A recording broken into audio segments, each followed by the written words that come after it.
before we start the episode, welcome to another Inner Shift podcast episode. My name is Martin. I am your host of the Inner Shift podcast. Man, today I am with the one and only, the guy that, he's been kind of, open so far with sharing, giving me advice and what, with social media and stuff like that. I'm with Mario with Viva con Huevos podcast. What's up, my guy? What up, How you doing? bro? I'm good, bro. I'm good. Thank you so much for pulling up. Thank you for the buzz balls, the hospitality, Hey, bro, the drinks. I thank you for opening up your home for Oh, me man, and, of course, and, man, of course. and letting me film a podcast out of your place. Hell yeah, brother. It's You my know. studio, tu studio, Yeah, whatever your the saying casa, is. my casa. Yeah. So I did bring a buzz ball with me. I don't know how you're with buzz balls, but I will tell you this. The last time I had a buzz ball, Pal told me I couldn't have any more buzz balls. oh really? Yeah. You, So this is my first buzz ball since I was banned from having buzz balls. bro, with buzz balls, they're pretty dangerous. You know what it was? It was also the big ass buzz ball. Oh yeah. And we were we were like in a small circle and we like were passing it around like a bong. Oh, For some like it was just like a piece. It's like your And- turn. Yeah. Yeah. And we lost control of that night. And was it the blue one? it was. Oh, bro. It was the blue one, yeah.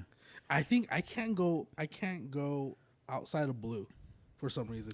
I tried the purple one and I kind of liked it because it reminded me of an unfrozen Olipop. Like the otter pops. Yeah. The otter pops. But the other ones are just kind of nasty. Yeah. Like I really can't fuck with the coffee one. You ever try the pink one? The new No. one? Is it the pink one or purple one? I think it's a purple. So a long time ago though, I do remember I went out. I was probably in college, and Buzzballs hadn't hit their peak yet because they had been out for quite some time. Like Yeah. they've been out in the market for quite some time. And we went out to this liquor store, and one of my friends was like, "Oh, you want a Buzzball?" And I didn't believe her that these small things would get Dangerous. you that fucked up. Yeah. And I was like, "Oh, fuck yeah!" And she's like, "How many do you want?" Or like, I was like, "How many do you want? Like, how many should we get?" She's like, "No, vas a estar bien con uno. Like, Yeah. don't even trip." And I was Yeah. like, "You're tripping, fool. Like, look how small these are." Dame tres. Yeah. Yeah. It was a good night. I'll tell you Yeah, that. yeah, We I don't got to can't- get into specifics. Yeah. So I brought the buzz balls, and I was like, he's opening up his house to me, and why not, cheers to that real quick, and we've hung out a couple times already, and you've given me advice with the whole podcast thing, the whole social media thing, so I was just like, I feel like a buzzball would kind of open up our relationship. Open up a little bit more. Yeah, I was like, feel you, bro. let's open up a little more with each other. So No soy tan fácil, eh? No soy tan fácil. take you out to dinner first. Hell yeah, brother. I'm not even that easy, bro. Take me out to a few dinners. Cheers, brother. Cheers, bro. Are we downing it or what? Are we Okay, doing? I was thinking the same thing as soon as I put that thing on my lips. I was like, wait, pause, hold up. I was like, what are we doing? Are we doing the whole thing? Are we doing half of it? I usually chug. Okay, well, I mean, dealer's choice. Okay, That's where we are. Sorry, babe. Oh, it reminds me of bad decisions. Oh. God damn. You eat pussy like that? Mm-hmm. Have you seen that video? I'm going to send it to you later. Well, you gonna catch me other than good babe. Ooh, Oh, I feel like such a bitch right now. zoom into that face.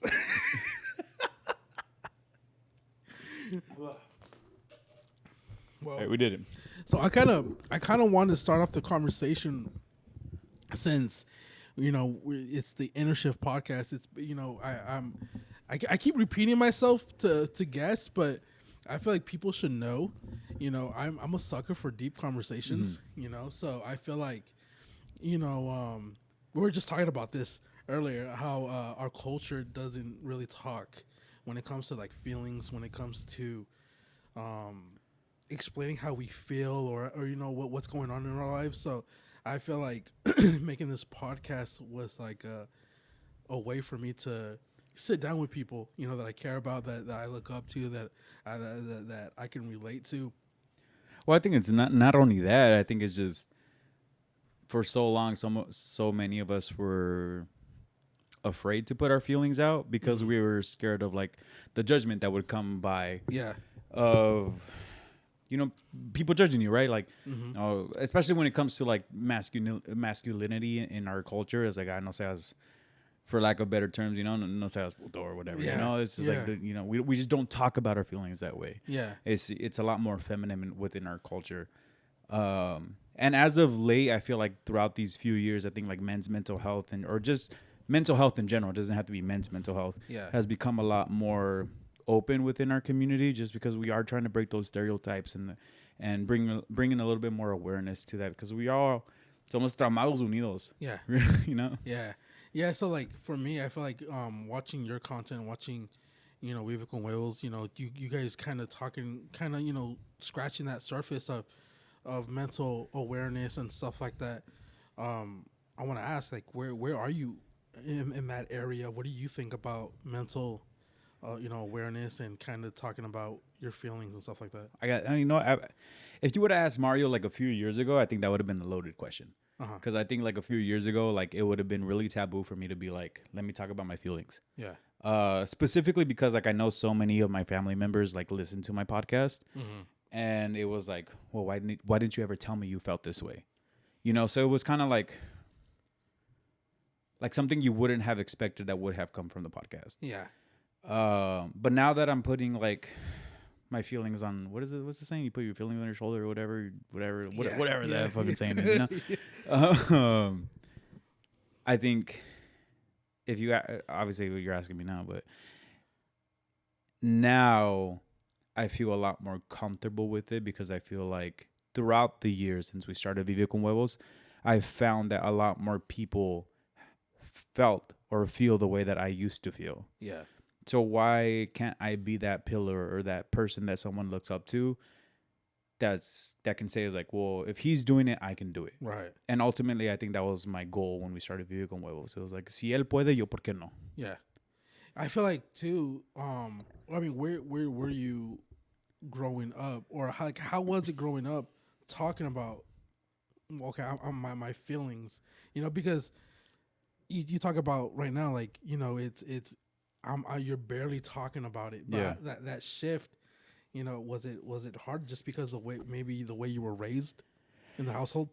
You know what? It's funny that you asked that, because like growing up, my dad was very open with his feelings. Really? Okay. Yeah.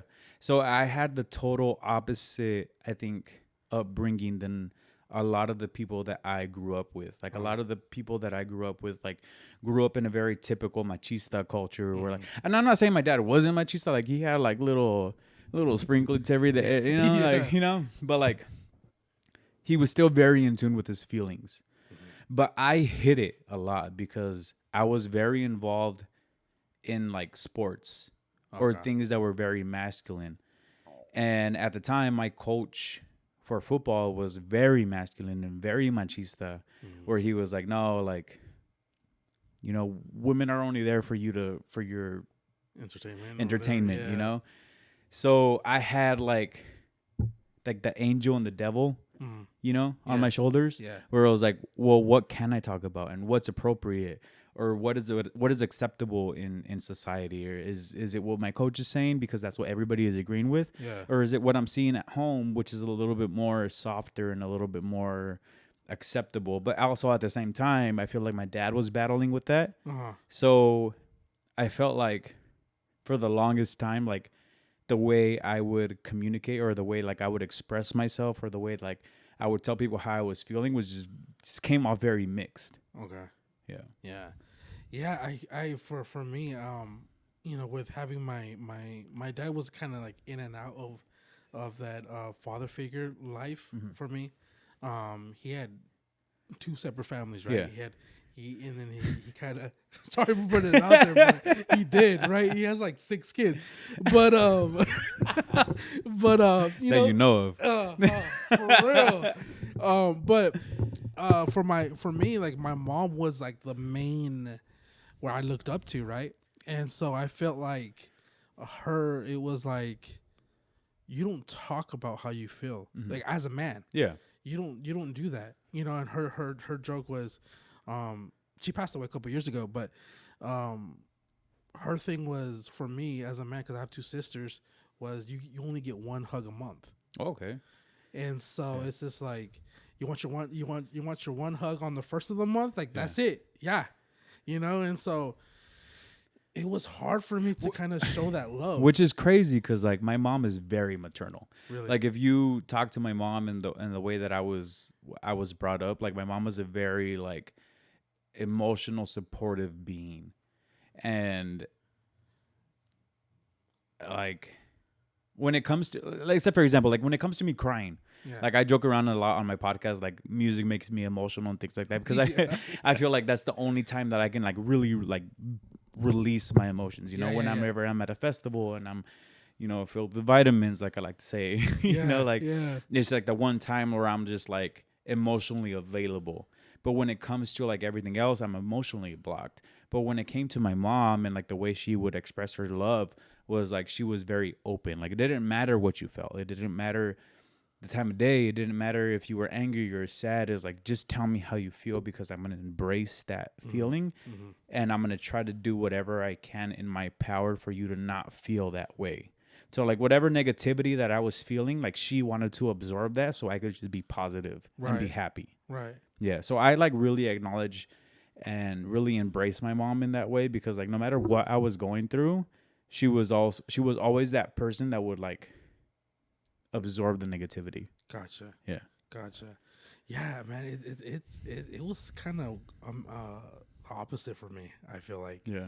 Which is weird because like you really don't think about like Latino families in that way where it's like the mom is the one that's emotionally. I don't want to call your mom emotionally unavailable, but like where it is emotionally tapped. Well, like I feel like because she explained to me one day, because I asked her the question. I don't know why it crossed my mind, or I was just so like my thinking was just so high where it was just like I'm kind of curious, and it was just like why do you do that one hug a month thing? Like why do you feel like and why do you feel like it's necessary, or like you joke around with it? Did you say you were the oldest?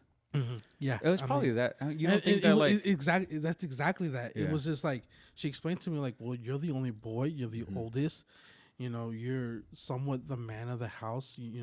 So to speak. So you think she wanted to show you like what it was to be like the masculine figure in the house, right? Which is in that case and in that generation where you kind of have to be emotionally unavailable. I feel like yes. But I also feel like that affected me in a way. Yeah. I don't know. So like with you being somewhat open in the household with growing up, was it easy for you going into relationships? No. Wow.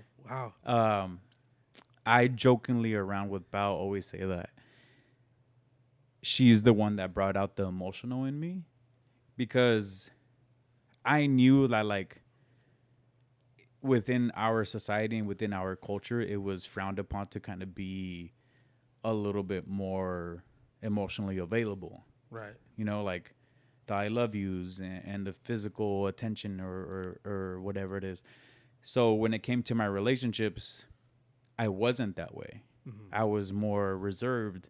I had an ego. Yeah. If you really want to like button it down to something, like I was an asshole,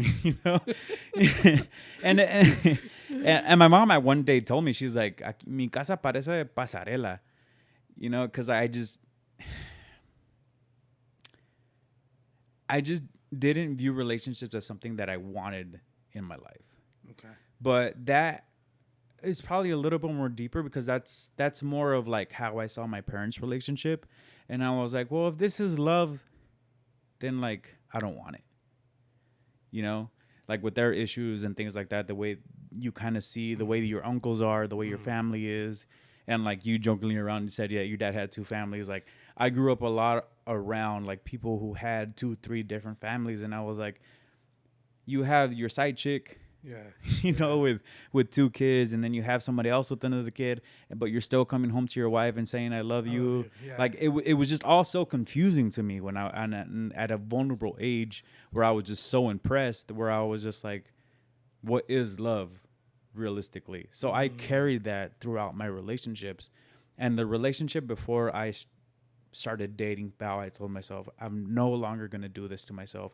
I'm no longer going to do this to any other woman. My next relationship is either going to be the one that I marry or I stay in the streets. Yeah, I was like, that's it. Like, I'm a whore. Yeah. A hoe for life. But, you know, I did take a break from dating for quite some time before I dated Bao. Because I was like, I'm not ready.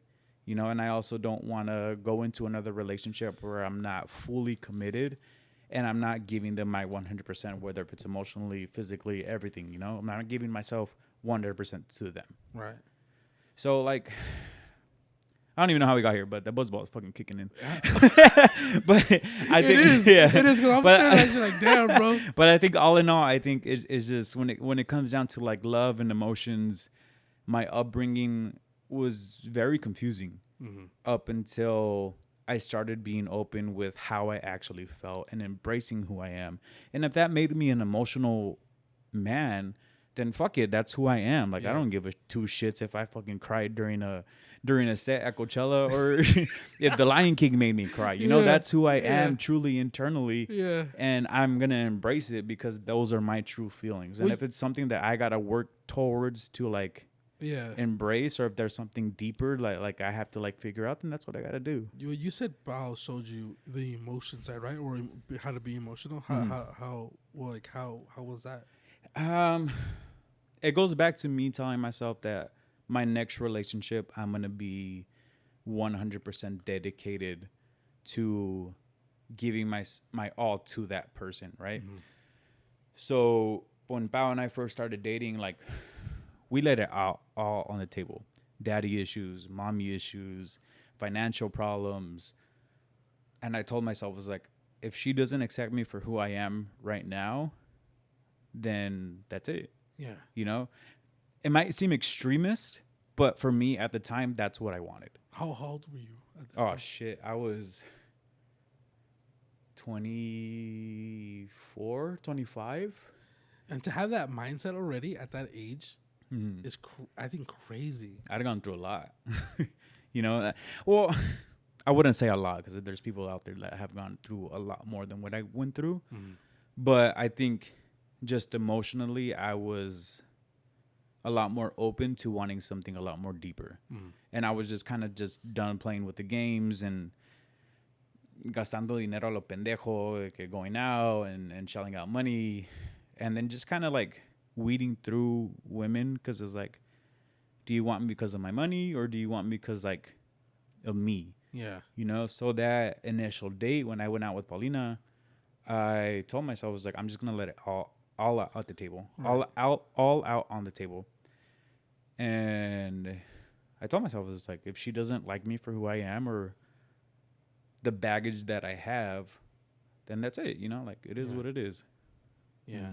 Well, do you think with dating culture, do you think it's hard now just because people don't have that mindset of what you had now? Right now? Or that you had back then when you're going into, dating Bao. Right now? Yeah. I think right now what the issue is accessibility. And I think right now we're between Instagram and TikTok and all the dating apps. I think what makes having a really good relationship hard is having so much access to so many people. Yeah. You know, which before you didn't have all this access. You know, you didn't have Instagram, you didn't have TikTok, you didn't have, I don't know, fucking Tinder. Yeah. Or what's the other ones? Bumblebee or whatever. All of them, you know. Bumblebee. Transformers now. We're talking about Transformers. You didn't have all these apps that gave you so much access to so many people. And people think they have options. Yeah, which it all boils down to is that like you think that you might not be compatible with somebody because you know the next person is only one swipe away. Yeah. And that's what I think makes dating so much more difficult now. Yeah. What do you think about healing though? Because I feel like also too when it comes to dating, nowadays I come across a lot, or I see a lot of people not being healed from past relationships. Yeah. I think a lot of people hide behind the word healing. You know, because I feel like a lot of people hide behind the term because they don't want to face reality or like the demons that they're actually like hiding from. Yeah. Um, I think if you're really truly healed, then you get to a point where you know that someone is going to accept you whether you come with demons or not. And everybody comes with their own setbacks, you know, set of setbacks. But finding someone who truly wants to be there for you to work through it all is very rare. Yeah.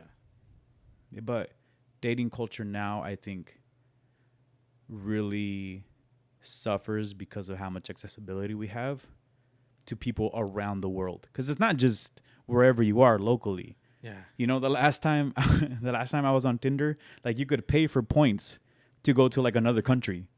Really? Yeah, it was crazy. I mean, I'm assuming it's still the same way, but you could like, I mean, you're in the IE, you could be like, set your zip code to San Diego and look for people in San Diego. Or if you're in San Diego, you can zip your zip code to like across the country to like Barcelona. That's crazy. And look for people there. Yeah. That's crazy. Yeah. Man, that is, yeah, I feel like dating culture is right now is just very confusing. Just looking at it, you know, I have a little sister that's going through that right now with dating, you know, and getting to know people and stuff like that, and kind of, you know, with my kind of witnessing, you know, friends, you know, stuff like that. It's just like people are just confused right now when it comes to dating, what they want, or, you know, I bring this to the table, you know, what do you bring to the table, type of thing. You know, so I feel like it's just all over the place right now. And it really is a hard thing to navigate. But I think like once you know what you don't want in a relationship, I think it becomes a lot easier to narrow it down. Yeah. Because the way I look at it is like, yeah, all these platforms are great.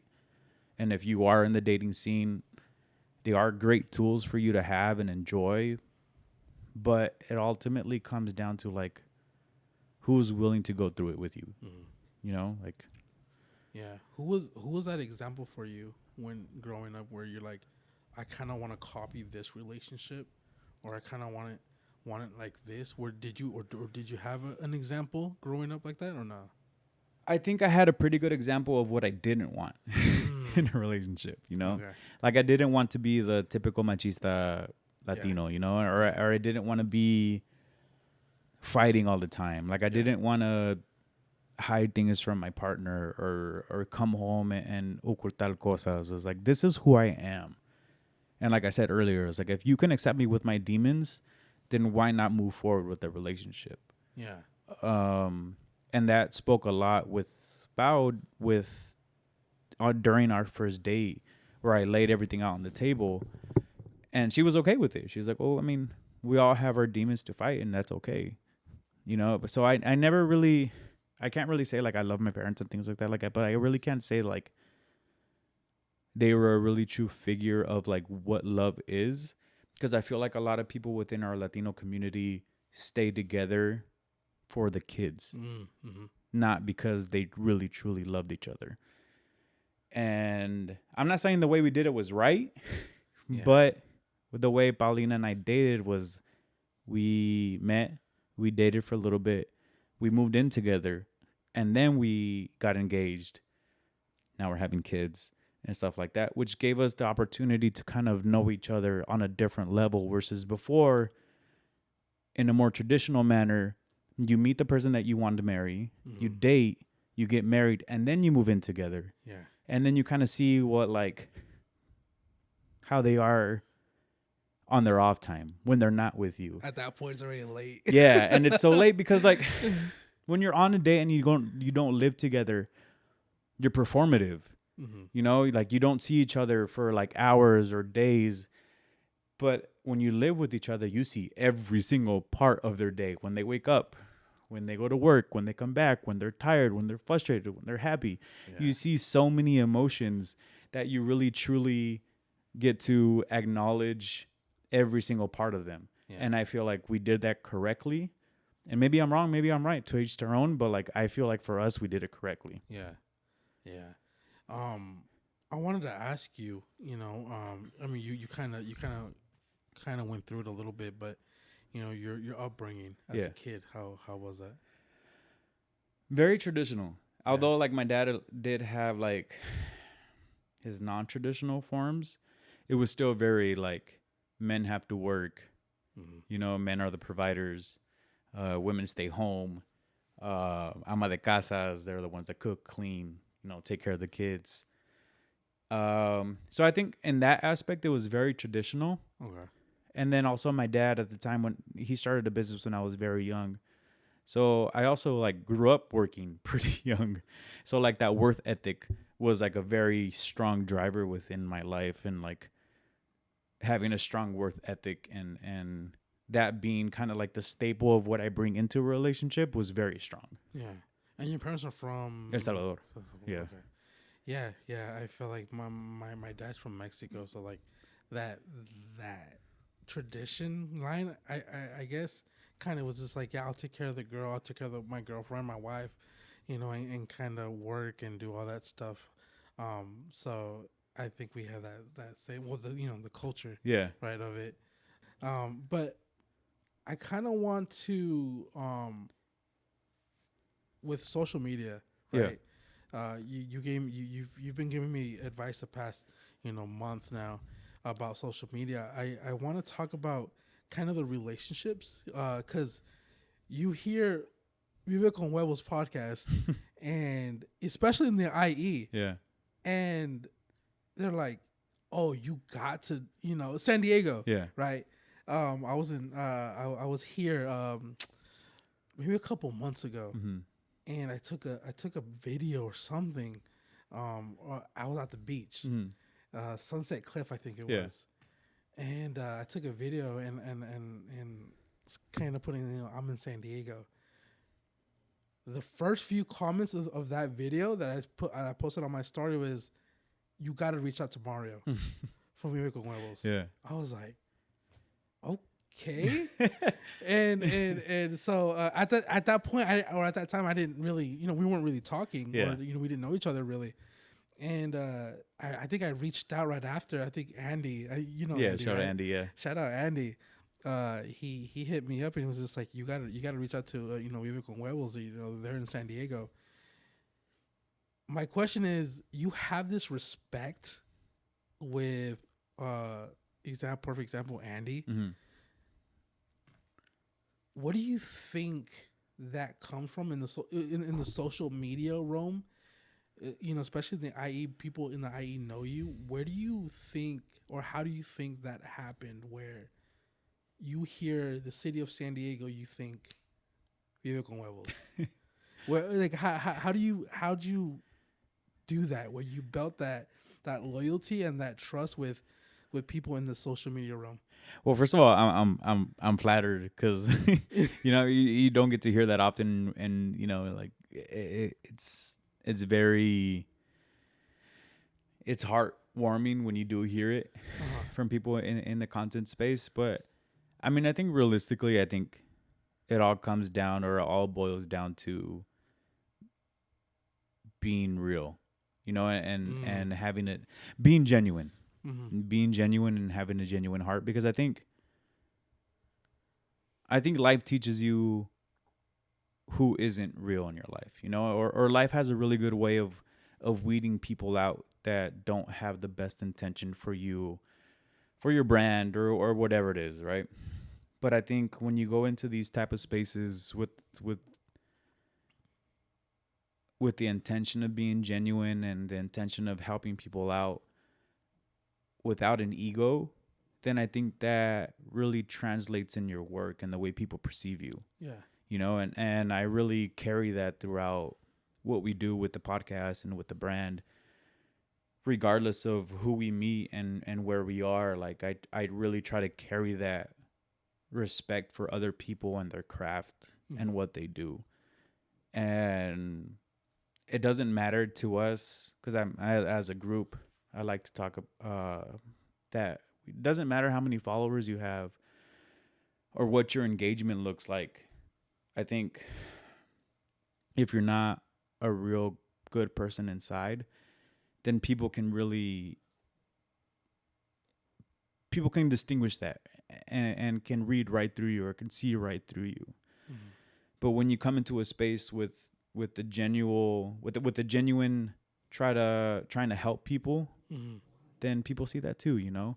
And I think we've tried to help people, we've tried to network with people, and we've tried to create a community where people trust us and genuinely really relate to our message and what we're trying to do in the content space, where we've built a community and people around us who really embrace us. Yeah. How hard do you think that is, trying to keep that image of, or just trying to keep up with that being trustworthy, or building that image up of what you just?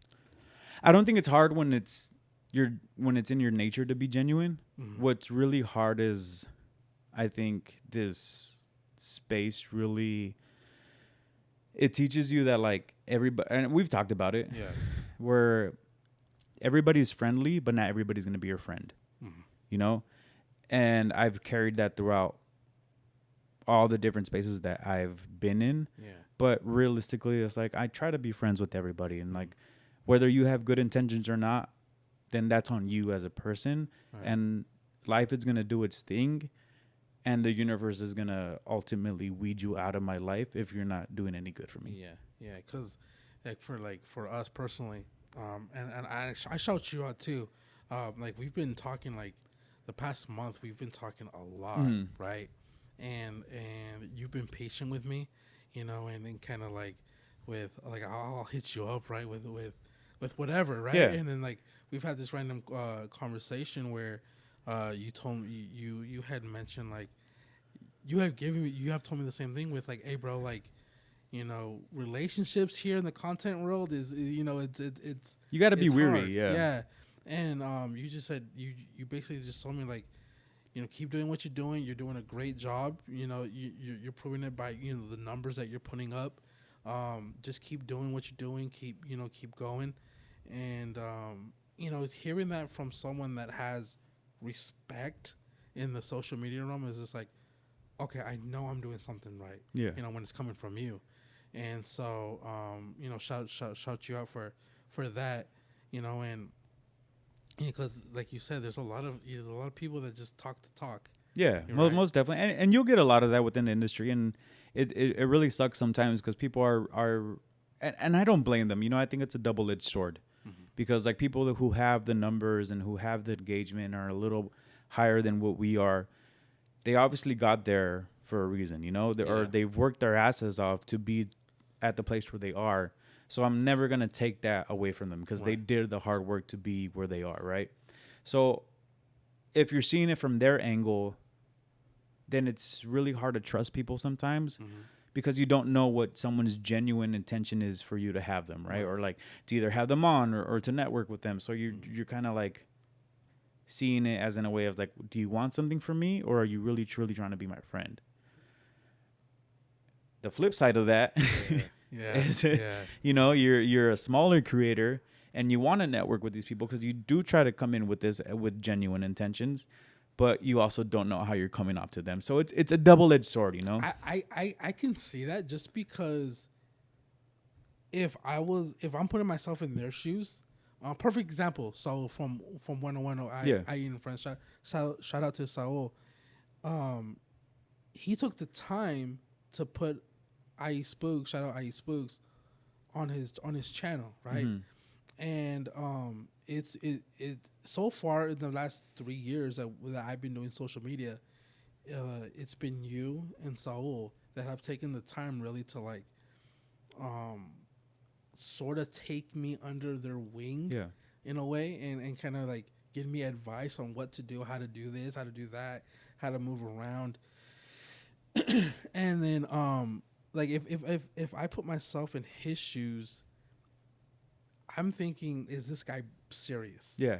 Well, I think that's what it comes down to. I think it's like you see someone's work ethic, right? I was like, are they really in this industry for personal gain, or are they in this because they truly enjoy content creation and entertainment? Yeah. You know, at the end of the day, what we do is entertainment. Yeah. And a lot of people's egos kind of get in the way, you know, or it's like a lot of people see content creation and all the cool things that come from content creation and the perks. And they're like, well, I want to do that. But they don't want to do all the other work, you know? So it's like, once you see somebody's worth ethic, I think it's a little easier for someone with the bigger numbers to collaborate with you and kind of help you out because they actually see you putting in the work. Yeah. And that's what it comes down to. Yeah. Yeah, it's how do you think you separate it when it comes to new content creators? Like if it's someone reaching out to like, hey, you know, I'd love to be on your podcast someday. How do you kind of? I'm not gonna lie, I am a little nitpicky when it comes to that. Yeah. Only because it's the same thing, right? Like I also don't want to feel like I'm being used or we're being used because of the platform, the small platform that we have or the growing platform that we have. But I also try to see your worth ethic. Like, are you putting in the work? Are you putting in the clips every weekly? You know, like what are you doing in order for you to keep growing? Yeah. You know, and if I don't see that, then it's kind of a red flag. Yeah. You know, it's kind of like, well, then why do you want me or why do you need my help? I think, sorry, let me backtrack a little bit. Asking for help is a lot different than asking somebody to be on your platform. You know? Okay. Like I'm more than willing to help somebody out if they like send me a DM. They're like, hey, how do I do this? How do I edit? What do you think about this email? I'm trying to reach out to this brand. I'm more than willing to help you out with that because you're actually putting in the work behind it to do something to help your platform. Now, when it comes to like being on the pod or, you know, like that's where it gets a little tricky for me because it's like, well, now I actually want to see you putting in the work because I also don't want it to be, and it sucks to say because like, I just don't want it to be a waste of time for me or a waste of time for yourself. Because I've also been invited to like other podcasts and other platforms where they're like, oh, we're super down to help you, like to have you on. Like, we're super excited.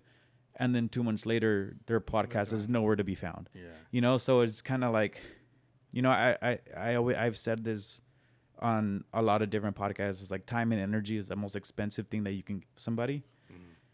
So for me to give you my time and energy, then it's like I really got to see that you're putting in time and energy into your craft for you to grow. It goes with social media. You're like, you know, what do you think, you know, kind of outsiders looking in, you know, that don't do social media, like let's say fans, viewers, what do you think they most like they don't understand when it comes to content creation? That it's hard work. At the end of the day, like a lot of people see the end product, you know, they see the parties that we go to, they see the end product of the podcast, which is polished, you know, it's edited, it's color graded, it's at the end of the day, it's the end product. And a lot of the things that people don't understand is all the back end work that comes with content creation. And I think so many of us spend so many hours editing and networking, which is something that we don't publicly really post that much, you know? And if you're not in this space, you really don't realize how much energy you spend on editing, you know? And I think that's probably my biggest thing is like I spend 90% of my day editing, you know, whether if it's clips, whether if it's the podcast, because we both record also. So it's like I'm editing 3 to 4 podcasts in a week. So it's like I spend a lot of time in front of my computer. And a lot of people don't understand that. Like, yeah, the perks are nice, but also you have to put in a lot of like back end work to get to the things that we're doing. How do you deal with hate? I don't. You know, I think that's one of those things where you always have to put in the back burner. Yeah. People are going to hate regardless, you know, like, but people's opinion of you is not your responsibility. And I think I carry that throughout my podcast, throughout my content creation journey. I am who I am, and I am content with who I am. And your reality of me is not my responsibility. If you have an issue with me or the way I carry myself or the way I'm perceived online, then that's my online persona that you don't know. You know, I think Tom Holland said it best. He had an episode with Jay Shetty where he said, if you have an issue with me, then text me. Oh, bro. But if you don't have my Yes. number, then you shouldn't have an issue with me. Yeah. Yeah. You get me? Yeah. Yeah. So I carry that throughout, like there's always going to be hate because there's always going to be somebody that wants to do what you're doing but doesn't have the balls to do it. Yeah. Or sees what you're doing and is scared that they're getting left behind.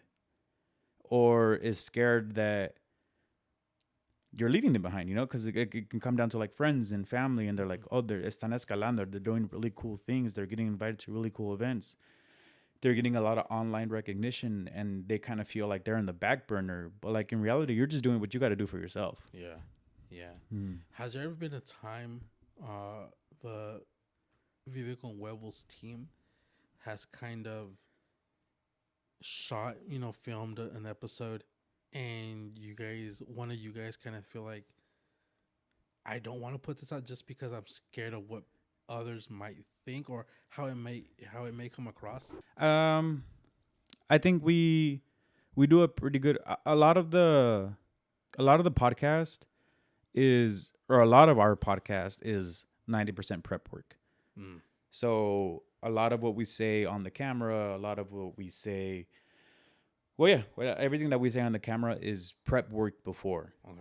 So if we do say something like that's out of pocket, that might, that might just rub somebody off the wrong way, we kind of reflect back and be like, hey, you know what? Let's cut that out. But it's very rare. Like realistically, what you see online is probably like 95% of the actual podcast. Like realistically, the only thing that I cut out from the pods is like all the filler words, the dead space. Sometimes we're like you said, you're looking through your notes and like that little like 0.5%, 0.5 seconds of that like little intermission. Like you cut that out. But realistically, there isn't anything that we wouldn't put out because it's what we feel at the moment. Right. If later on our mind changes and we're like, hey, you know what, like 3 episodes ago I said something and now I tend to, take it back, then we'll say it. But like realistically, there isn't anything online right now that we wouldn't want online. Now, recently, you guys came out with an episode of Parenthood. Yeah. Right? Yeah. You guys came up with that episode of Parenthood, talking about parenthood. You guys, you and Power are pregnant. Yeah. Shout you guys out. Thank Congrats. Twin girls, right? Yeah, twin girls. So, you guys came out with that episode. People didn't know at that time, right, that you guys weren't pregnant. Yeah. The only one that knew at that time was Silvia. Okay. Yeah. Silvia and I think our parents. Okay. And so shooting that episode of you giving advice or kind of the cycle of parenting. Yeah. Was it awkward or what was it hard? I think it was hard because we were hiding the pregnancy from so many people. So I think we were a lot more scared of like the backlash of like, you're not even a parent, what are you talking about? Type deal. But it all goes back to the hate comment. If someone has something negative to say, then we're all kind of on the same page where we just kind of rub it off. So you guys weren't worried about that then? No, not really. Not really. And it goes back to the prep work. Because like we truly like sit down for like an hour and we're like, this is what we're going to talk about on these 3 episodes because we bulk record, like I said. Yeah. Do you have anything to say? Do you have anything that like you don't really want to like that to go out there and things like that? I think it was more of like, and see, that episode is really hard because I knew that one was gonna come up one day. But I think that episode is hard to put out because at the time that we put it out, it was very few people that knew that we were pregnant, but we knew we were going to stand on business regardless. So if someone had something to say, then we were like, well, this is how we feel. And that this is the way that we want to parent, and everyone parents their own way. Yeah. And if we're not expecting, or we're expecting, or we're going to have kids this year, or we're not going to have kids this year, like this is our current views on how we want to parent. And that's it. Like there's no word around it. Yeah. Yeah. Cause, I when I first seen that episode, Me not knowing, I was just You're like, damn, I was like, these oof, guys. oof, What are they even talking about? ooh, Yeah, yeah, yeah, it was like okay, yeah. they're just giving their opinion, which is cool, and I was just curious just because of that. I was Yeah. like the negative feedback that might have, I don't know if you guys ever did.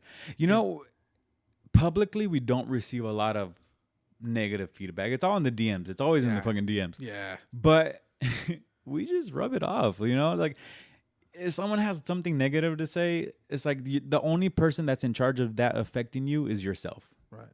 So if someone has something bad to say about you, So what? so what? Yeah, Like that. It's hard to say because it was really hard for us to as a group to really come down to that way of thinking. mm, Everybody always says when you come into the social media space is like the cardinal rule is don't read the comments and don't read the negative comments because you don't want that getting to your head. But also it's like people are allowed to feel that the way they feel, just how we're allowed to speak on our podcast the way that we speak. So like we can't get mad at somebody for having an opposite opinion when we're out here putting out our Yeah. own opinions. Yeah. Everybody is allowed to feel the way they are.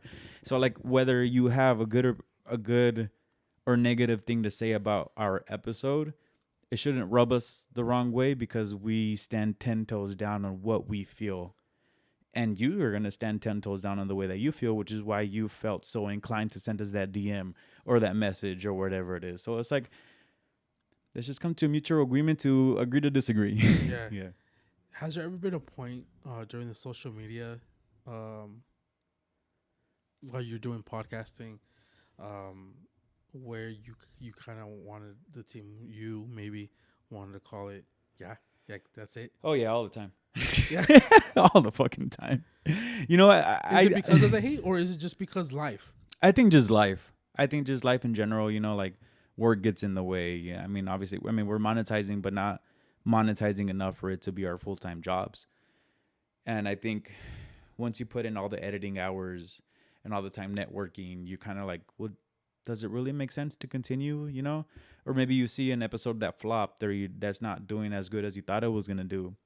And you kind of get down on yourself and you kind of get, you kind of get lost in this like, rabbit hole of like, well, are we doing enough or are we enough or are people even fucking with us, So I think getting down on yourself is inevitable. Mm-hmm. But if you really truly have a passion for what you're doing, then it kind of reels you back in and you always have to like remind yourself, it's like, why am I doing this? And I think ultimately that's kind of what sets apart people who are doing this for a passion and people who are doing this for a paycheck. Why are you doing this? Because it's fun. I truly really enjoy having conversations with people. Like you said, like you started the Inner Shift Pod because you wanted to have deep conversations with people.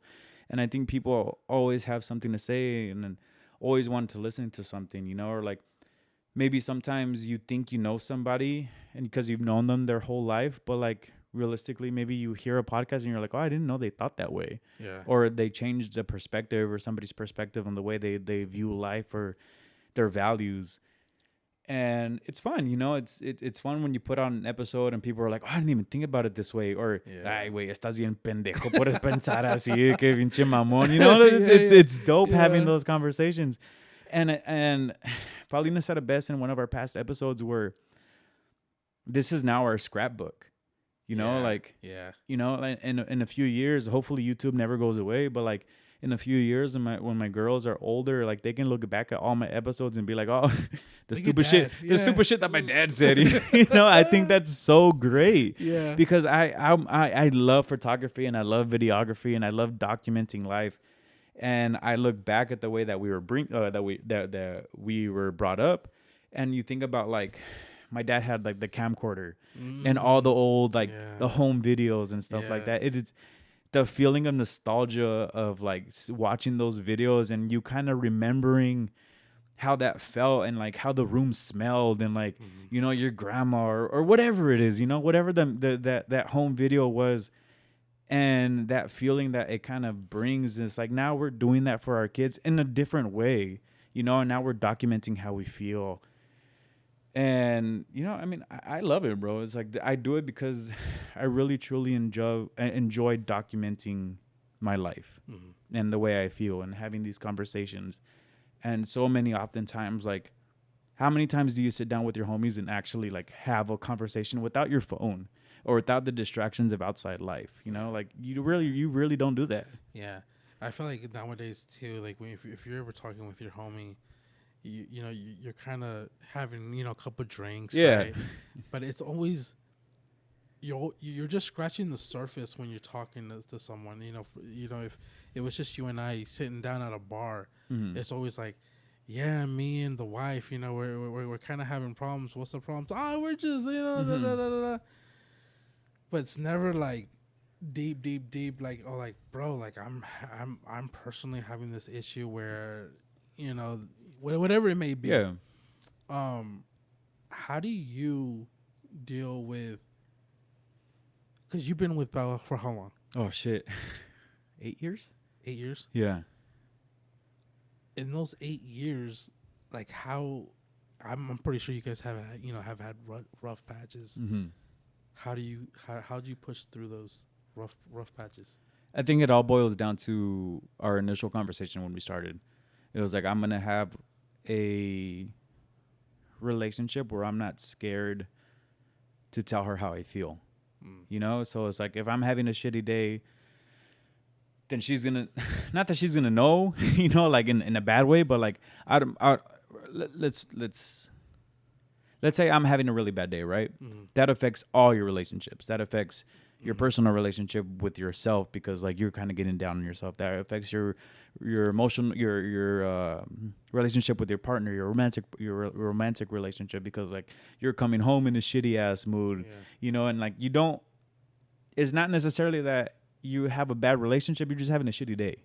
So it's like, if I can't communicate with my wife, like it all just boils down to that. It's like, I want to have a healthy relationship, but that implies me having a healthy communication with them. Why am I feeling the way I am? Why am I having a shitty day? Why am I having a good day? Yeah. I fucking saw a dog. I fucking love dogs. I fucking, that scene in Elf. I saw a dog. That's how I feel. It's, I help out everything. Yeah. It's like, whether I'm having a good day or a bad day. And I think a lot of people miss that mark when it comes down to relationships, where it's like, maybe it might seem like I'm oversharing, but if it all boils down to like, dude, I would rather overshare than come home to a wife that like don't say anything, or I didn't say anything, and now we're having problems because I might have issues at work and she doesn't know. Yeah. So like, no quiero que mi esposa sea la gota que derramó el vaso. And now I'm having issues with her because she doesn't know what the hell happened throughout my day. And it's crazy too, because like, for you guys personally, you have work, she has work, but then you have she's also my co-host. you have this. Yeah. So how do you balance just all of that into that relationship where you just find time for you and her? Yeah. And like, okay, like, you're my co-host, let's focus on this. We have work the next day, let's hang out on Saturday, but we film on Sunday. Like, how? At first it was a really hard thing to balance, because like it's inevitable. The podcast the brand just takes so much energy and space in both of our lives.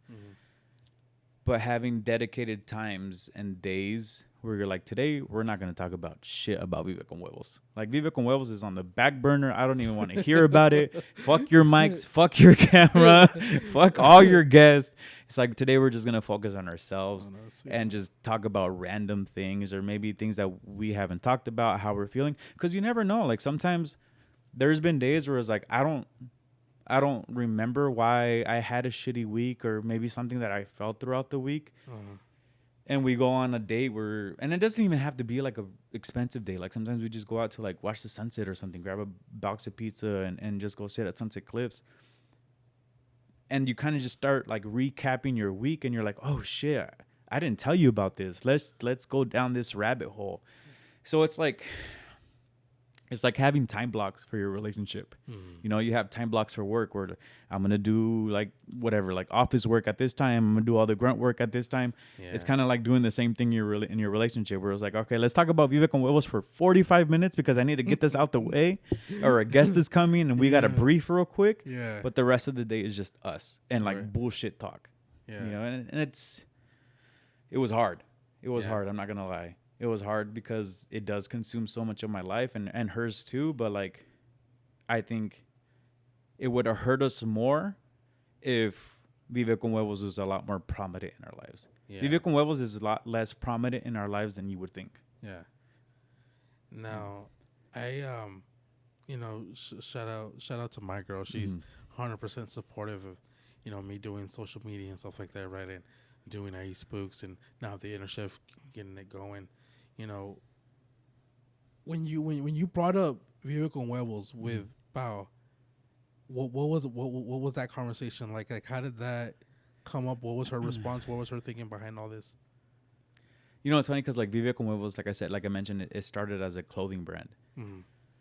So when I started Vive con Huevos as the clothing brand, I was in a pretty dark space because at the time I had shut down one of the businesses that I had. I had also gotten the gastric bypass at the time, so I couldn't go back to work with my dad because that's physical labor, you know. So it's all like abdomen, like, you know, like I got to carry machines out of a damn truck. So at the time, I'll just give you the clip notes because this can go fucking long. At the time, I was depressed because I just felt like, you know, at the time I had, before I started that business that we closed, I had just dropped out of nursing school to start that business that we later on closed. That the day that we closed, the next day I got the gastric bypass surgery, and then COVID, and then it was COVID. So like, yeah. So also like I just felt so useless, you know, like, and as a man, you're taught for so many years that you have to be the provider, that you have to be like top dog, you know. So I just fell into this really bad black hole at the time. And Vive con Huevos was actually on the bio of my Instagram. I don't know when the fuck I put that there or where I found it or who told me or when that happened, but Vive con Huevos is on the bio of my Instagram. And one day I was archiving post and I saw it and I was like, oh shit, like this is like an actual really good way of like a model for life. Yeah. And I came with the idea with Bao. I was like, hey, you know what? I'm not doing anything. The only thing that I could think of right now is like putting this on a shirt. She's like, well, fuck it. Let's just do it. You know, it was COVID. Like everybody had their passion projects. Everyone was starting something. And I thank God every single day that like I have a partner that was just like, fuck it. Like she has as many fucking moments as I do. And she was like, well, I mean, ¿qué vas a perder? You know, like, I don't know, shirts, like a Gildan shirt at the time was like $2 for me to print in bulk. Like maybe like 30 shirts was like $400 at the time. We were getting stimulus checks. I was like, fuck it, let's just spend it on shirts. Yeah. And one thing led to another, you know, like she never looked down at any of our projects, whether if it was a clothing brand or if it was a podcast. Like there's nothing Vive con Huevos related that hasn't gone through her or that has been filtered through her that she's not on board with 100%. How important do you think she was in that process? Because you said you were in a dark place. I don't think if it wasn't for her emotional support, I don't think we would have continued the pod or the brand at all. So did Vive con Huevos get you out of that dark hole, or was it her kind of supporting what you did? And a little bit of both, because I think the brand gave me a purpose and something to do when I felt like I had no purpose. But she also gave me the emotional support and kind of the drive to do it, because you have to have both, right? Right. You know, you could have the idea, but if you don't have the drive, then, you know, you don't have anything. Yeah. So me having the idea and me coming up to her and her being like, yeah, well then fuck it, ¿qué vas a perder? You know? Yeah. Then I think it's a 50-50. Right. Really. And then when all that was going on, like where were you spiritually during You know, that time? spirituality is something that I've battled with for years. Not that I'm not a believer. I was born and raised Catholic, Okay. and I still practice in my own ways. I don't go to church. I'll tell you that much, you know. But it was, to me, it was more of a like, I practice in my own ways, and I know I'm a good person, Yeah. and I don't need church Tell to you that. to tell me that, you know.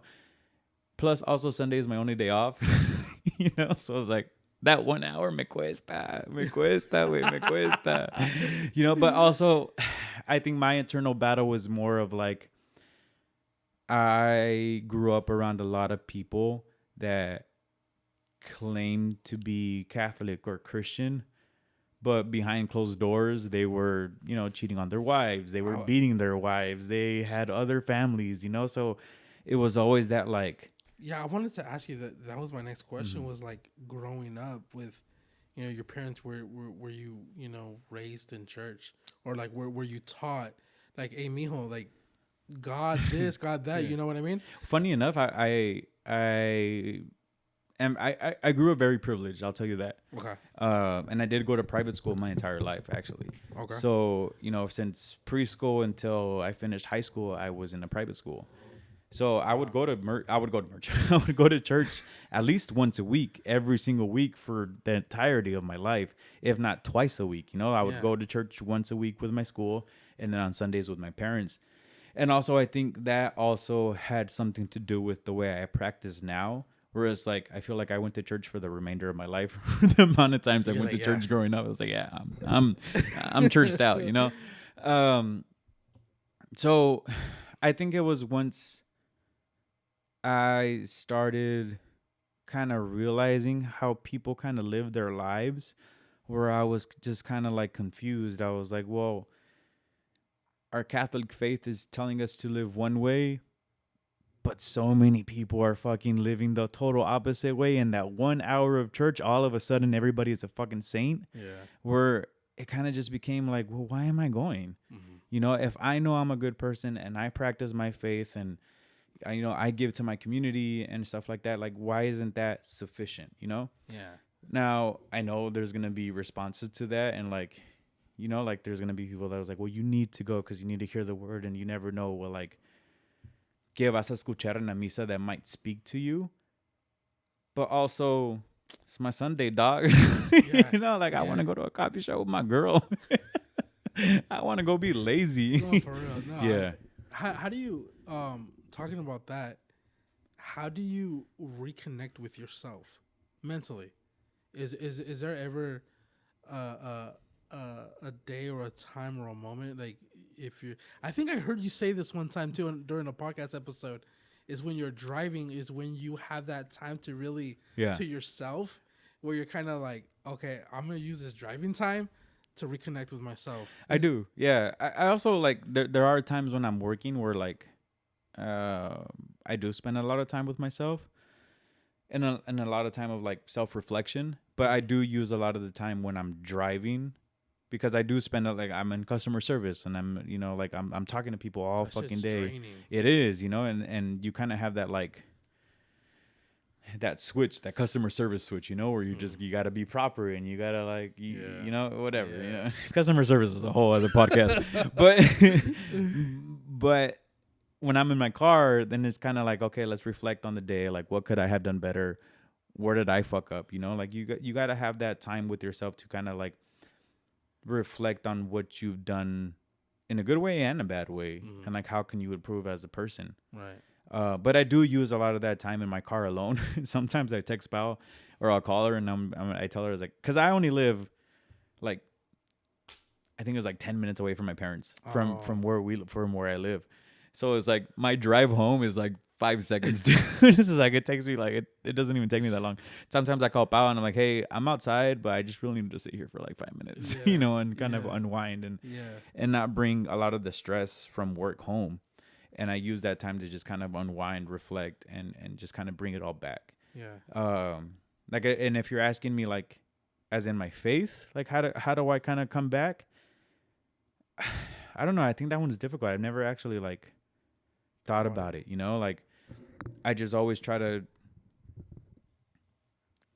I try I try to treat everybody with the same respect that I want to be treated with. Mm-hmm. You know, and that comes and I think that goes a long way, whether if it's your faith or your personal life or your, you know, your professional and your romantic relationships. It's just like you just treat people the way you want to be treated, dude. You know, like karma's gonna bite somebody else in the ass. Oh yeah, You no, know, for so real. and if I know if I'm being a good person, then that's all that's all that really matters. Yeah, you have so much going on in your life, man, and I feel like, you know, it's crazy how you balance stuff, and then kind of listening to you and Yeah. kind of, you know, watching you from afar. You know, and it's crazy because like I said, you have Vivica Huevos, you have your job, you have your own relationship with your wife, Mm-hmm. you know, with friends now, and then now you have kids coming And into two the little baby picture. girls, yeah. How do you think, or like, how do have you thought about it? How So do I balance it? yeah, How am I gonna balance it? how are you gonna do you have you thought about that yet? I don't even know how I've made it this far in my life, bro. I'm being completely honest, bro. I'm just living. I just kind of take it day by day. Honestly, bro, I try to time block as much as I can. Okay. Um, right now we are looking for an editor for the pod because I do want some time back because I know once the girls come, like my hands are gonna be a lot fuller than what they are now, you know. Yeah. And I don't want to be. I don't want to be not present for them, you know. Like Mhm. I want to be there and I want to be fully dedicated to the girls and to Pao too, because like she's gonna need some help and like whether if she has a C-section or a natural birth, like that recovery time, like I want to be able to be present for her, whether if she needs something or the girl needs something. Now we do have a really amazing community around us that's willing to help us and it's willing to stay here. But I mean, also that's my wife and my family, and I should be Yeah. able to like provide for them and be there for them. And I have thought about it, bro, and it's scary, bro. And I think about like the girls being here and how much time that's gonna take from everybody, you know, like How not much just me and energy? Val. Yeah, it's everybody. It takes a village. And I think, you know, I actually probably haven't really thought about it that deeply just because I know that we are blessed enough to have so many people in our lives that are willing to help us out. And I can truly say that we are blessed that like my suegra is willing to take time off of her work. My mom, my dad, my sister, you know, friends and family That's that awesome. are willing to come and help out me and Bao. That like I really know that I don't have to struggle that much to like take time off or be or not be present, you know, because I know we have so many people around us. Yeah. Do you have you and Pal ever talk? I mean, you don't have to say, but have you and Pal have had that conversation of this is how we want to parent our kids? Oh yeah, yeah, most definitely. Because everyone is allowed to like parent their own way, and everybody has their own views and things like that. But I think we're true believers in the kids are gonna adapt to our life because we do live pretty hectic and crazy lives, and you know we do go to out to a lot of like social activities and things like that. And believe it or not, Val is pretty much pretty homebody. You know, That's you know she great. loves being Yeah. at home. If you didn't know, but I think we have a pretty good balance of like her wanting to be at home and me doing the things that I have to do with Viva con Huevos and stuff like that, which realistically is probably the one that takes up the majority of our like personal time is going to these events and things like that. And as far as like the girls, the way we want to upbring them, like we're pretty much on the same page, you know, and that's probably some of the conversations that we have when we're on our dates and our alone time is how do we see our future going, whether if it's with but you know before we knew that we were going to have kids is how we saw our lives kind of going with or without kids and what we wanted and what our values were and what we wanted to transmit with our into our kids and the values that they have and how they carry themselves and things like that. But I think realistically it's like, man, we just want to travel and have a good fucking time. Yeah. And we hope to God we raise two amazing and very happy girls. Yeah. No, like you just mentioned right now, like we have, for perfect example for me, like, or for both of us, we have these like ideas or we have these goals in mind where like, okay, it's gonna go this way or it's gonna go that way, Yeah. but God has a funny way of kind of Yeah. shifting Yeah. is there anything you feel like you still struggle with today, if it's mentally or if it's just personally, where like, okay, I need to be better at this as a husband, as a friend, as just as a person in general? I think just being present, because I think so much of my life I live in the future, Mm-hmm. whether if it's programming things for the podcast or doing things for the business or making sure we have X, Y, and Z for our personal lives, where I tend to live my life 10 steps ahead, Mm-hmm. where I really need to like focus on the present.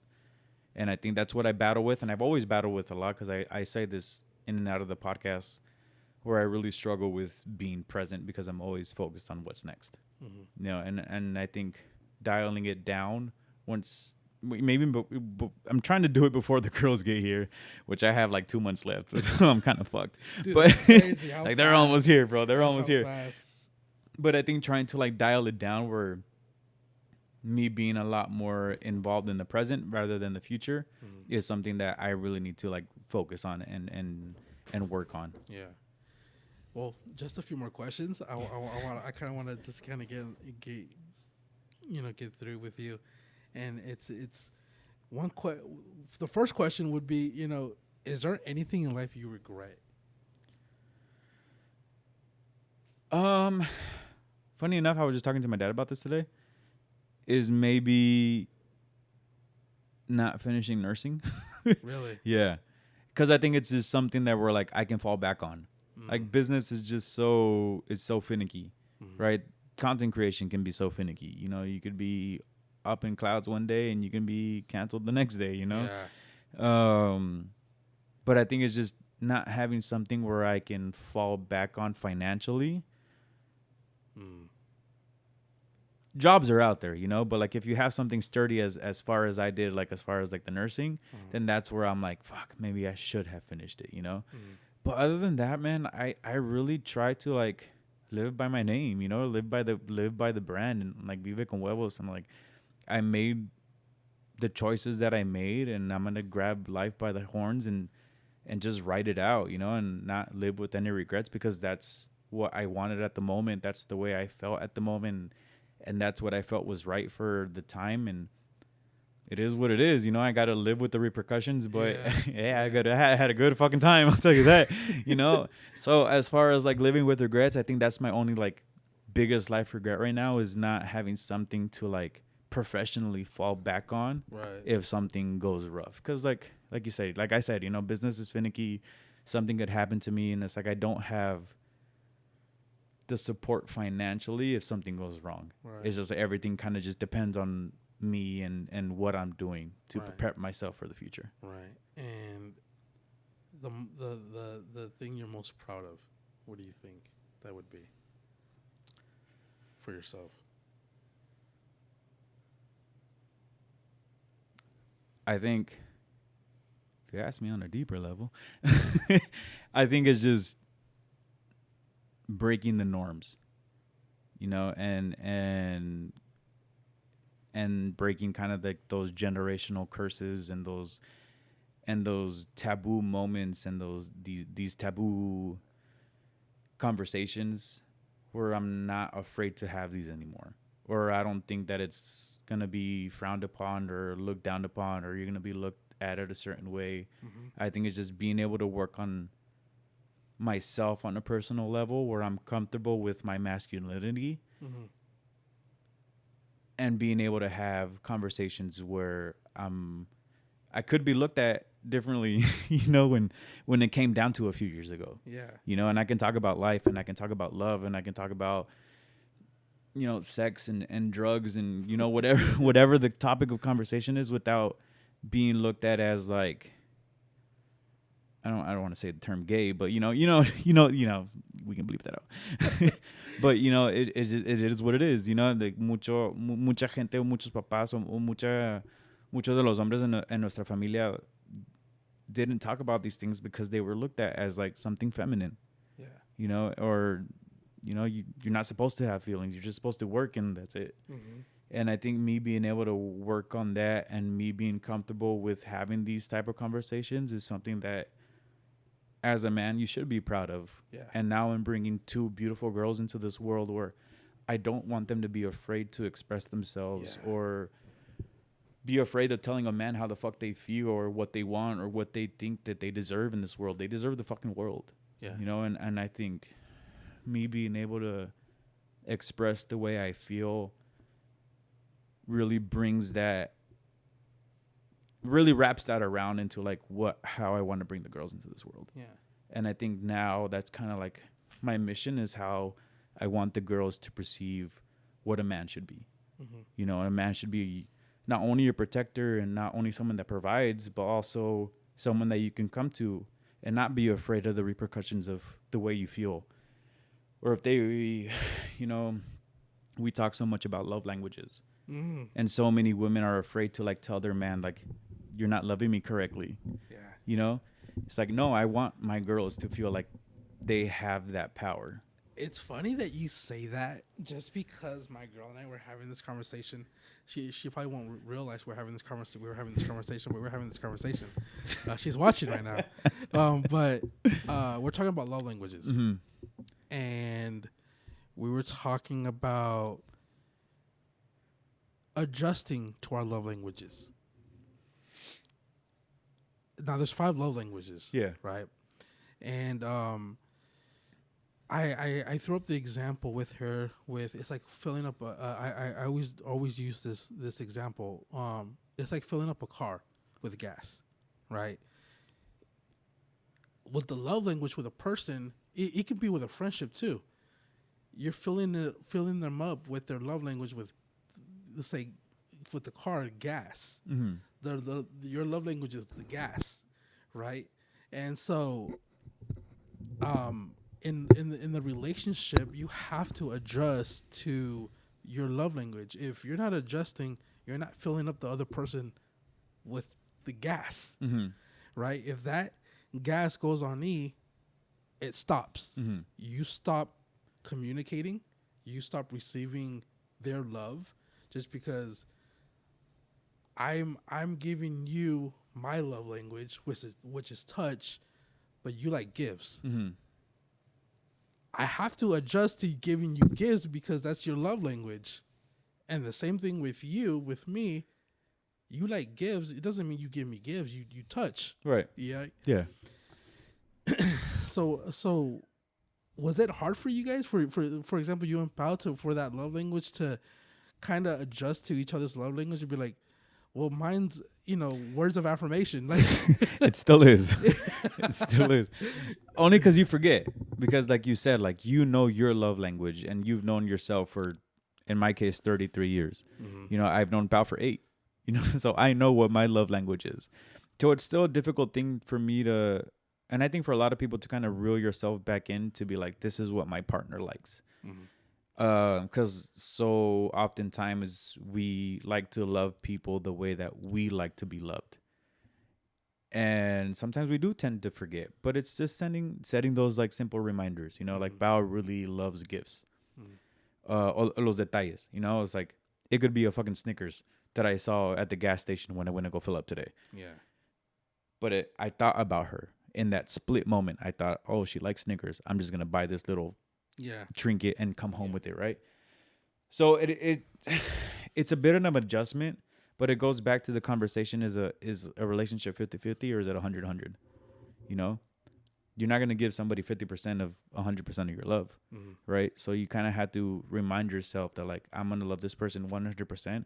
So I got to set those little small reminders of, like, this is the way she likes to be loved, Yeah.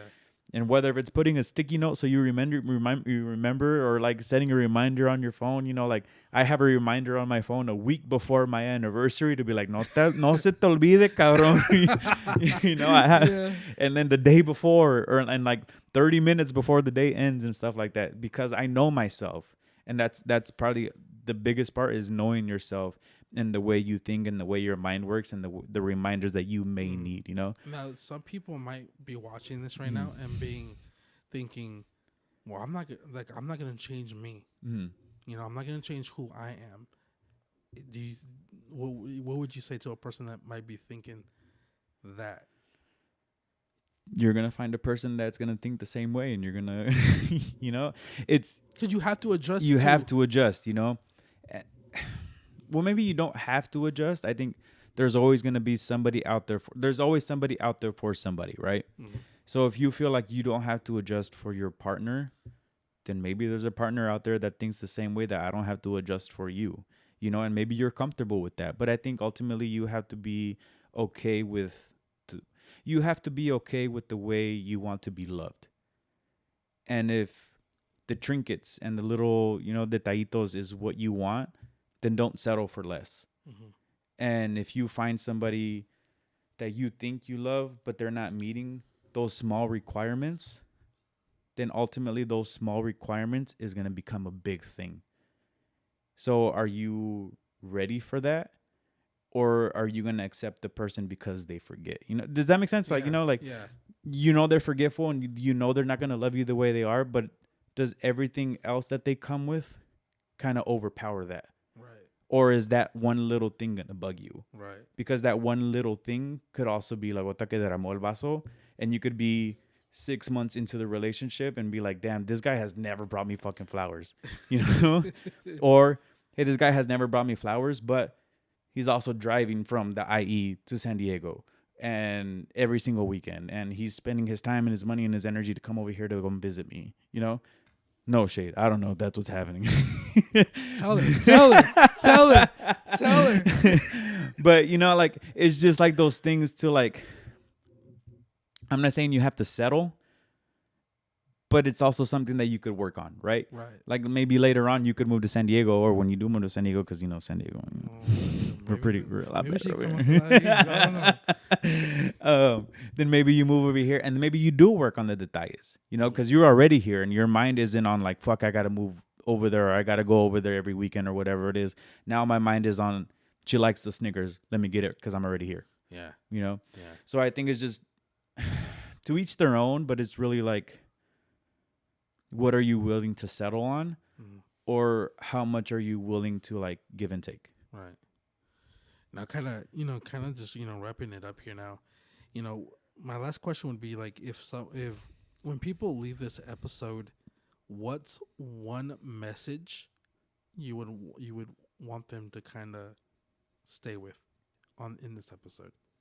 Vive con huevos siempre. You know, I think that I think Vive con huevos can have so many definitions, you know, whether if it's something reckless or if it's, you know, the light at the end of the tunnel. I think the term just holds so much power, you know, and I think that's why I love our brand so much, because it could mean anything you want it to mean at the time. You know, it could mean Vive con huevos, I'm gonna jump off this cliff, or Vive con huevos, I'm gonna start this on you know, this business and go and lean into entrepreneurship, or I'm gonna start a podcast, or I'm gonna be a creative. Or it could be, you know, I'm gonna start a cooking class. You know, it could have so many definitions, and it could either be something extremist or something very simple. Mm-hmm. And at the end of the day, you know, at the end of the day, life is short. Mm-hmm. You know, and I think once you come to terms with how precious life is and how vulnerable we are as people, you know, like something could happen to you at the end of the day. It's very cliche. Yeah. You know, we think we're invincible and nothing would ever happen to us. And I really do hope nothing ever bad happens to anybody, or I hope we live long and prosperous lives. But life is going to do its thing, and we never know what's around the corner for us or for anybody. You know, we could wake up today and someone can get into a horrible accident, and you never got the chance to tell your loved one you love them, or maybe they had so many aspirations in life that they never got to accomplish because they were scared. But I think living life by Vive con huevos just could bring so much hope to somebody.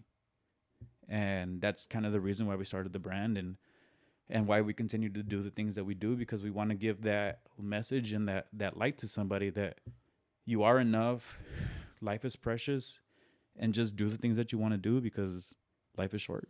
Yeah. Man, yeah, I think this has been an amazing conversation, bro. I really enjoyed this conversation. I appreciate that, Bro. I want to first off thank you again, for first off giving me your time and your energy, over the past month that we've been, going back and forth, texting, hanging out, all that type of stuff. You've been giving me your time and energy, your advice, your wisdom, all that stuff with things that you've learned. So again, thank you for that. I respect the hell out of you and Bao. Appreciate that, bro.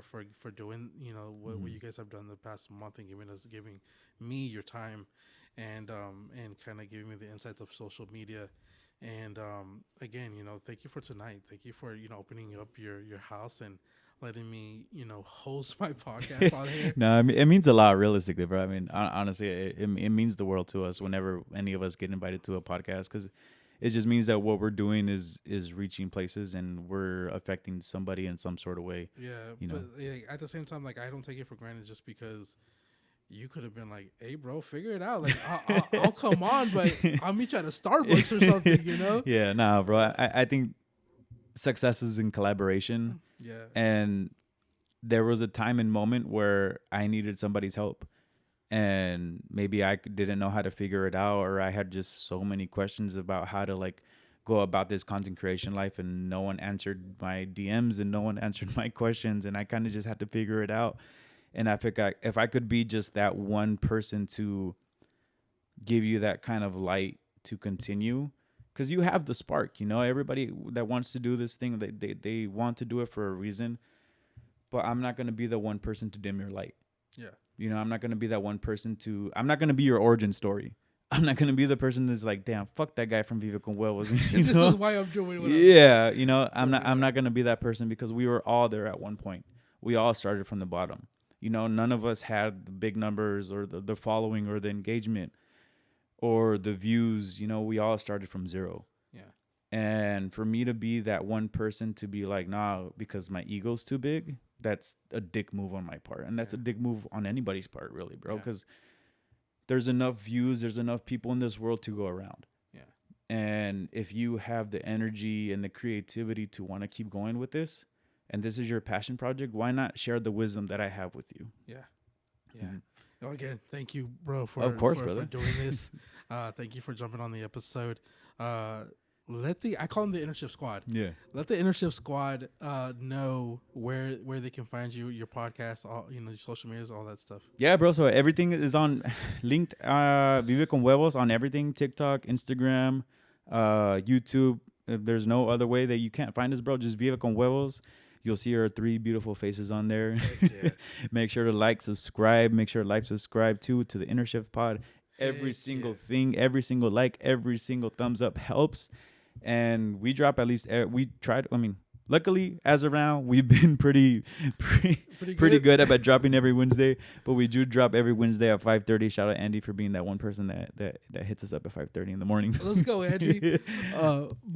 You're not the only person on the Vive con Huevos podcast team. Yeah. I want to also shout out Bao. I want to also shout out Sylvia for just doing what you guys are doing and contributing into the brand and all that stuff. So shout you guys out for just making a difference. And you guys are putting San Diego on the maps. We're trying, man. We're really trying. If you guys don't realize it or not, like I said earlier during the start of the podcast, is you hear the city San Diego, you think of Vive con Huevos. I appreciate that, bro. We try really hard, bro. We try really hard. We try to be humble about it, We try to be humble about it. Because like I said, there's enough likes and streams for everybody. Just put it on the table already. Just bloom right there. But I really appreciate the kind words, though, bro. And shout out to my co-host and to my beautiful wife. Like, honestly, the brand wouldn't be where we are without them. And shout out to our old co-hosts too, Jesus and Raul, because Jesus was our editor and our co-host for like 3 years, and if it wasn't for him, I probably would have given up too. Yeah. That's good. That's how important relationships are. Hell yeah, 100%. So again, thank you so much, bro, for coming on. Guys, if you are new to this episode or to this podcast channel, YouTube channel, please subscribe. If you like hearing, watching deep conversations, watching the other side of the person that I am talking to, man, this is the channel for you. This is where you can relate on this channel. So if you love enjoy watching and hearing these episodes, subscribe to the YouTube channel, like the video, share it with friends, family, with your baby mama, Sancha, and well, guys, thank you for watching. You guys have a good night. Peace. Peace.